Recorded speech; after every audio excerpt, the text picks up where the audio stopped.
But let's bring up Lars Larson. I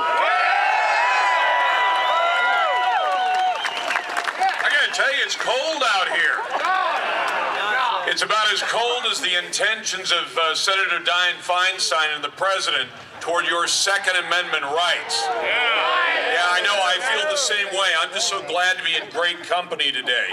Not just Kevin Sterrett, not just Tom, and not just Bill Post, but all the people who stand up for the rights that you've got in this country. Now, I want to tell you something. There are people in this building, like the governor, who intend to take those rights away because the governor's spokesman came out this week and he said the governor doesn't believe anyone has a need to own a semi-automatic rifle. Are you going to let them take your rights away? There are people who are sitting in Congress right now who do not believe that you deserve those rights, that you're entitled to those rights, and they intend to take them away. Are you going to let it happen? There are media elites like David Gregory who can commit a federal crime on national television, do it right in front of God and everybody, and the police say he gets a pass because he's one of the elites who carries water for the gun grabbers of America. Are you going to let him do it to you? Now, I only brought a cheat sheet because there's a guy I admire very much, Lieutenant Colonel Jeff Cooper, and I didn't want to mess up this quote. Cooper, if you don't know, wrote The Art of the Rifle. He created what is now the Front Sight Training Institute down in the Southwest.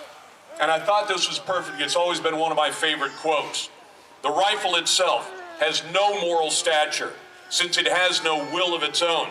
Naturally, it may be used by evil men for evil purposes, but there are more good men than evil, and while the latter cannot be persuaded to the path of righteousness by propaganda, they certainly can be corrected by good men with rifles. And that's the only thing that's true about this debate.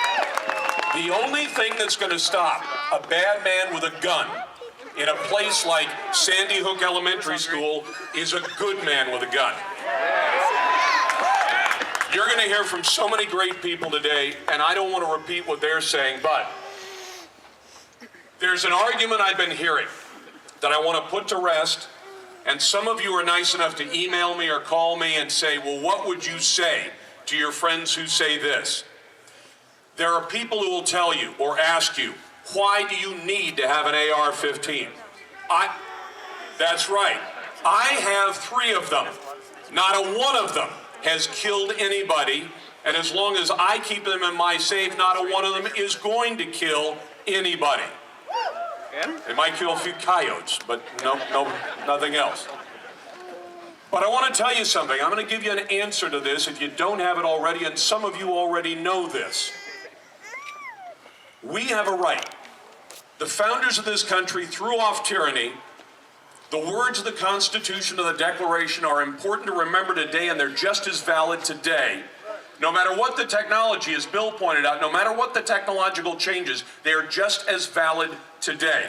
They threw off tyranny, and they were smart enough to look 250 years in the future to today and say someday the same tyranny that we threw off over the seas might actually come back to us, not from outside our borders, but from inside our borders.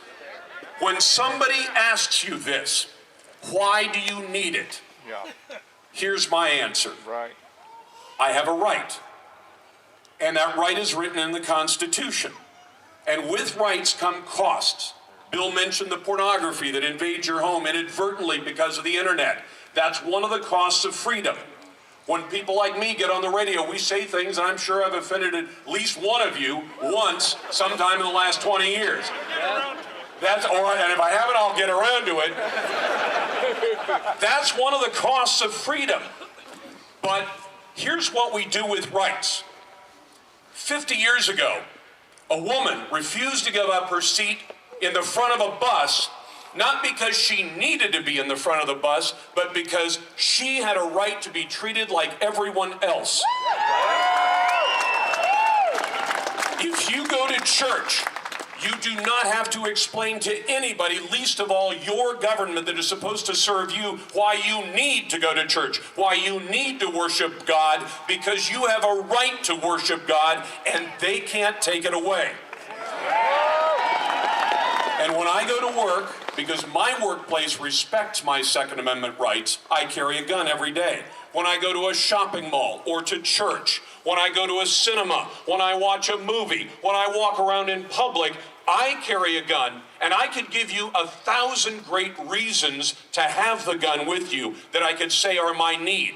But I don't even need to get to that, because I don't need to state a need to my government to justify my rights. I have a right to carry a gun, and the government won't and shouldn't take it away from me or you or anyone else in this great country. Thank you so much for being patriots, and thanks for showing up on a cold day like today and supporting the Second Amendment and the United States Constitution. Thank you.